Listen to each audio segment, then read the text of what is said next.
రేపు ఖైరతాబాద్ మహాగణపతితో పాటు పెద్ద సంఖ్యలో మరికొన్ని గణేష్ విగ్రహాలు నిమజ్జనాలు జరగనున్నాయి. ఇందుకోసం రాష్ట్ర పోలీస్ శాఖ కట్టుదిట్టమైన ఏర్పాట్లు చేసింది. ఎటువంటి అవాంఛనీయ ఘటనలు జరగకుండా పటిష్ట భద్రతా ఏర్పాట్లు చేసింది. సమస్యాత్మక ప్రాంతాల్లో అదనపు బందోబస్తును ఏర్పాటు చేయనున్నారు. ఖైరతాబాద్, బాలాపూర్ సహా నగరంలోని పలు విగ్రహాల శోభాయాత్ర, ప్రధాన ఊరేగింపు, నిమజ్జనం కోసం రూట్ మ్యాప్ ను సిద్ధం చేశారు. ఖైరతాబాద్ గణేష్ నిమజ్జనం మధ్యాహ్నం 1 గంటలోపు పూర్తి చేసేలా ప్రణాళిక సిద్ధం చేశామన్నారు సిపి ఆనంద్. ఈ ఏడాది అదనంగా 10% వినాయక విగ్రహాలు ఏర్పాటయ్యాయన్నారు. అన్ని రకాల విగ్రహాలు కలిపి దాదాపు 1,00,000 వరకు ఉండొచ్చన్నారు. 4 రోజులుగా హుస్సేన్ సాగర్ లో వినాయక నిమజ్జనాలు జరుగుతున్నాయన్నారు. హైదరాబాద్, సైబరాబాద్, రాచకొండ పోలీస్ కమిషనరేట్ల పరిధిలో 30,000 మంది పోలీసులు విధుల్లో ఉండనున్నారు. ఒక్క హైదరాబాద్ కమిషనరేట్ పరిధిలోనే 25,000 మంది పోలీసులతో బందోబస్తు ఏర్పాటు చేశారు. గణేష్ నిమజ్జన శోభాయాత్ర నేపథ్యంలో హైదరాబాద్ సిటీ పోలీసులు కీలక నిబంధనలు ప్రకటించారు. గణేష్ ఉత్సవ కమిటీ సభ్యులు విగ్రహాలను తీసుకువెళ్లడానికి అవసరమైన వాహనాన్ని ముందుగానే ఏర్పాటు చేసుకోవాలని సూచించారు. నిమజ్జనం రోజున సౌత్ జోన్ పరిధుల నుంచి విగ్రహాలను తీసుకువెళ్లేవారు ముందుగానే బయలుదేరాలని, వాహనానికి ఏసీపీ కేటాయించిన నంబర్ను ప్రదర్శించాలని తెలిపారు. ఊరేగింపులో ఎలాంటి రాజకీయపరమైన నినాదాలు, బ్యానర్లు ఉపయోగించకూడదని హెచ్చరించారు. పోలీసులు, జీహెచ్ఎంసీ, రెవెన్యూ అధికారులు సమన్వయంతో కలిసి పనిచేస్తూ వినాయక నిమజ్జన కార్యక్రమాలు సజావుగా పూర్తయ్యేలా చర్యలు చేపట్టారు.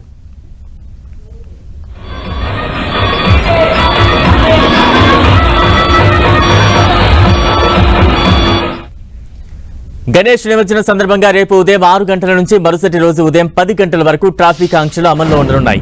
ఆర్టీసీ బస్సులకు ప్రత్యామ్నాయ మార్గాలు సూచించగా కొన్ని జంక్షన్లలో బస్సులకు అనుమతి లేదని స్పష్టం చేశారు అధికారులు. వాహనదారులు ప్రత్యామ్నాయ మార్గాల ద్వారా గమ్యస్థానాలకు చేరుకోవాలని సూచించారు.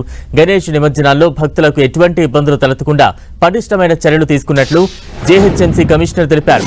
శోభాయాత్ర నుంచి నిమజ్జనం చేసే ప్రదేశం వరకు ఎలాంటి ఇబ్బందులు తలెత్తకుండా అన్ని సౌకర్యాలు కల్పించేలా చర్యలు చేపట్టామన్నారు. వినాయక నిమజ్జనాల కోసం జీహెచ్ఎంసీ పటిష్ట ఏర్పాట్లు చేస్తోంది.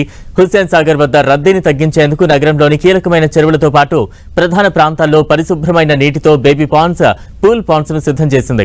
24 గంటల పాటు సిబ్బందిని అందుబాటులో ఉంచుతూ విగ్రహాలను ఎప్పటికప్పుడు నిమజ్జనం చేసేలా భారీ క్రెయిన్లు, వ్యర్థాలను తొలగించేందుకు భారీ వాహనాలను సిద్ధం చేసింది.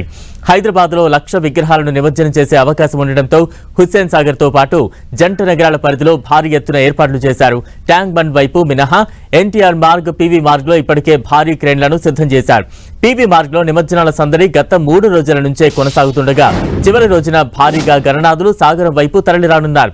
మొత్తం 6 జోన్లలో 5 పెద్ద చెరువులతో పాటు తాత్కాలికంగా 73 కుంటలను నిమజ్జనానికి సిద్ధం చేశారు. ఎల్బీ నగర్ పరిధిలో 12, చార్మినార్ జోన్లో 10, ఖైరతాబాద్ జోన్లో 13, శేర్లింగంపల్లి జోన్లో 13, కూకట్పల్లి జోన్లో 11, సికింద్రాబాద్ జోన్లో 12 తాత్కాలిక నిమజ్జన కుంటలను సిద్ధం చేశారు.